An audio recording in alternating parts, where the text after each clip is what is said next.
Bang Kodari, saya ingin menjawab pertanyaan tadi menggantung. Bang Kodari, kalau kita melihat dari kondisi sekarang, akan seperti apa hak angket ini kemudian bisa dibahas di DPR, dan akan seperti apa pula nanti pembahasannya, seperti apa kekuatannya supaya ini nanti bisa menjadi sebuah hasil rekomendasi. Bagaimana kekuatan politiknya di parlemen, Bang Kodari? Ya, per hari ini saya masih agak ragu ya, karena hal yang paling mendasar dari hak angket ini menurut saya belum terdefinisi dengan jelas, yaitu soal permasalahan dan apa targetnya tadi. Apakah targetnya misalnya mau membatalkan pemilu, dan tentu saja hal ini sudah tidak mungkin karena membatalkan hasil pemilu itu tentu hanya ke MK ya, tidak bisa dilakukan oleh hak angket. Yang kedua, kalau mempersoalkan apa misalnya memakzulkan presiden, saya kira juga itu prosesnya sangat-sangat panjang, dan kalau bicara memakzulkan presiden sebetulnya ibaratnya nggak usah dimakzulkan pun pemerintahan Pak Jokowi kan akan berakhir nanti pada bulan Oktober. Jadi sebetulnya angket ini maksimal mungkin adalah memberikan semacam apa ya, memberikan semacam pembelajaran politik atau pembelajaran sejarah dan kategorisasi semacam itu. Dan saya melihat kalau targetnya yang nomor 3, maka usaha yang harus dikeluarkan oleh teman-teman di partai politik itu terlalu besar ya. Bicara PDI Perjuangan sendiri, saya kira kan kalkulasinya sangat-sangat panjang ya, Tisa dan Vita ya. Misalnya begini, kalau hak angket ini digulirkan, bukan berarti kemudian PKB dengan Nasdem misalnya nanti akan otomatis ikut gitu. Apalagi kalau misalnya kalau hak angket berjalan lalu kemudian ada reshuffle kabinet, semua menteri PDI Perjuangan keluar, saya kira itu PKB dan Nasdem justru akan masuk ke dalam pemerintahan, dan posisinya nanti di DPR akan betul-betul berbalik. Itu yang pertama. Nah, yang kedua, menurut saya di balik hak angket ini juga ada dinamika soal perebutan pimpinan DPR ya. Artinya begini, memang sekarang ada undang-undang yang mengatur bahwa pemenang pemilu itu otomatis jadi ketua DPR. Tetapi kan kita pernah mengalami sebuah situasi di mana undang-undang ini bisa mengalami perubahan, undang-undang susunan kedudukan ini. Nah, itu kan sebuah resiko politik tersendiri juga kalau misalnya ada katakanlah manuver untuk melakukan perubahan undang-undang, dan artinya ada resiko PDI Perjuangan akan kehilangan kursi yang tadinya otomatis akan diperoleh oleh PDI Perjuangan.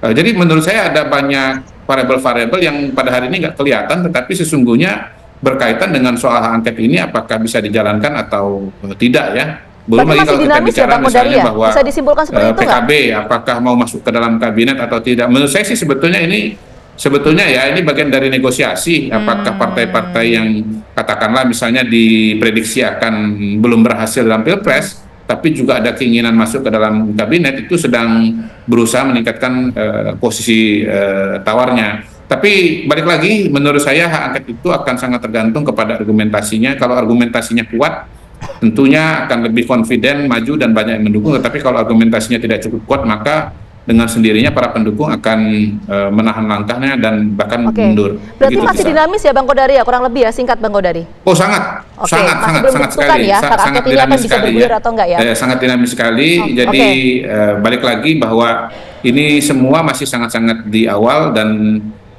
kita dengan macam-macam variabel yang masih tadi saya jelaskan, sebetulnya saya cenderung mengatakan ya agak berat lah untuk bisa dilanjutkan. Tapi tentunya pastinya kita menunggu nanti setelah tanggal 20 Maret ya, ketika keputusan hasil final itu resmi sudah diumumkan oleh KPU. Saya kira itu titik di mana kita bisa melihat ini hilal hak angket ini akan terjadi atau tidak. Baik, kita tunggu nanti seperti apa Bang Kodari. Tadi agak berat ya. Ingin ke Pak Yanwar, itu ada 2 poin yang cukup menarik bahwa ini kayaknya bakal sulit bisa terrealisasi hak angket ini. 1 poin yang pertama. Kemudian poin yang kedua, ini bentuk merupakan negosiasi untuk bisa masuk nanti ke kabinet selanjutnya. Apa benar demikian Pak Yanwar? Apakah ini bagian bentuk dari negosiasi juga seperti yang disampaikan Bang Kodari? Kita berpikir sejauh itulah ya soal negosiasi ke kabinet dan seterusnya. Yang pasti kita berpatokan bahwa ada hal-hal penting sepanjang proses pemilu ini, baik pileg maupun pilpres, yang harus kita benahi bersama sebagai landasan baru untuk pemilu ke depan. Dan ini saya kira memerlukan pemahaman bersama supaya hal-hal yang terjadi pada hari ini yang kemudian menjadi residu, menjadi fitnah, menjadi liar, menjadi tudingan, menjadi dugaan dan seterusnya, itu menjadi sesuatu memori yang tidak lagi tertanam dalam pikiran kita semua. Bahwa misalnya tadi saya ambil contoh, itu kan adalah berita-berita biasa yang sudah beredar di banyak tempat, di media massa, di medsos, dan seterusnya. Dan bahkan di lapangan juga, berbeda dengan kasusnya Pak Herman Heron, di tempat saya hal-hal semacam itu juga terjadi. Oke, Bang Yanuar. Artinya apa? Artinya saya ingin menyatakan proses ini kan baru diawali. Yang pasti nanti pada waktunya kita akan sampaikan ya, Bang Yanuar, mohon maaf saya potong. Penting kenapa harus ada hak angket. Ya, Bang Yanuar, mohon maaf saya potong, tadi sudah dijelaskan. Kita beralih ke pertanyaan berikutnya begini. Singkat ya, sebelum ke Bang Herman. Kok tadi kan Anda meyakini dan juga menyadari bahwa langkah yang dilakukan oleh teman-teman di fraksi di DPR RI ini tidak akan bisa mengubah keputusan di pemilu nanti. Jadi target dari hak angket ini apa kalau gitu? Enggak, saya clearkan dulu ya. Hak angket memang tidak bisa merubah. Jadi siapapun yang ingin merubah hasil pemilu hak angket, yang menurut saya bodoh. Hak angket itu bukan jalur untuk merubah hasil pemilu, karena kan koridornya berbeda, Mbak. Jadi ini sesuatu yang undang-undangnya menyatakan begitu. Ya, kan meskipun kita mengajukan hak angket kan nggak mungkin kita keluar dari jalur itu, kan. Targetnya apakah sesuai dengan dibilang sampai Bang Kordari tadi bahwa untuk memberikan edukasi politik kepada masyarakat Indonesia? Apakah itu saja targetnya atau mungkin ada target lain, Bang Yanuar? Yang pertama kita ingin menyampaikan bahwa ada hal-hal penting di balik pemilu ini yang harus kita dudukan bersama.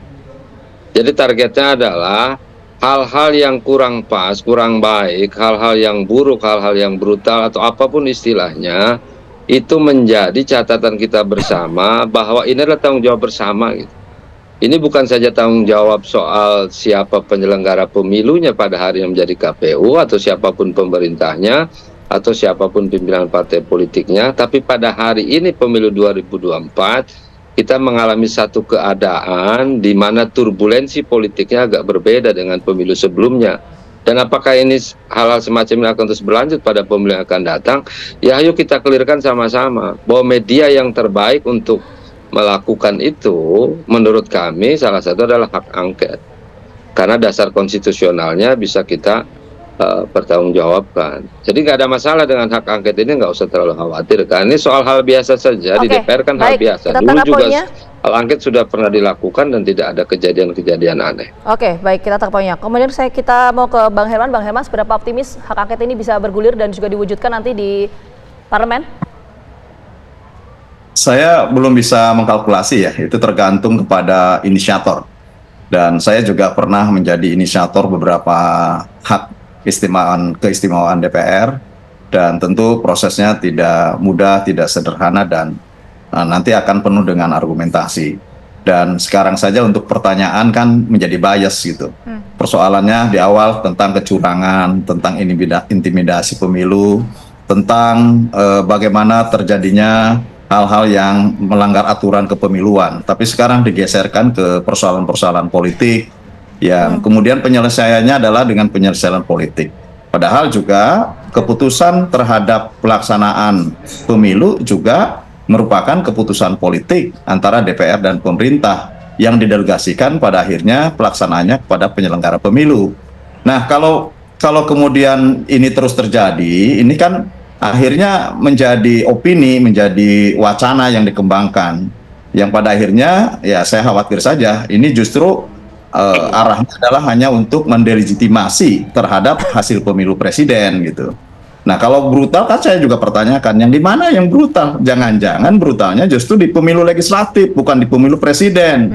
Nah, ini yang ya harus dijawab dulu dong. Karena kalau di tempat saya ya terjadi pertarungan sesungguhnya ya di pemilu legislatif. Di pemilu presiden itu betul-betul clear. Saya melihat bahwa dukungan penuh kepada Pak Prabowo di basis yang bukan basisnya Pak Prabowo, tapi menang mutlak. Saya melihat bahwa ada keinginan yang didasarkan oleh idealisme masyarakat. Kita sama-sama nanti menunggu bagaimana sikap dari opini dan wacana ini mendelegitimasi terhadap pelaksanaan pemilu yang pada akhirnya juga mendowngrade terhadap presiden. Mohon maaf, waktunya terbatas. Kita sama-sama tunggu nanti bagaimana dinamika di parlemen per hari ini. Sekali lagi terima kasih banyak untuk Bang Herman, kemudian Bang Yanuar dan juga Bang Kordari atas waktunya sudah bergabung bersama kami di KBR Petang. Sehat selalu.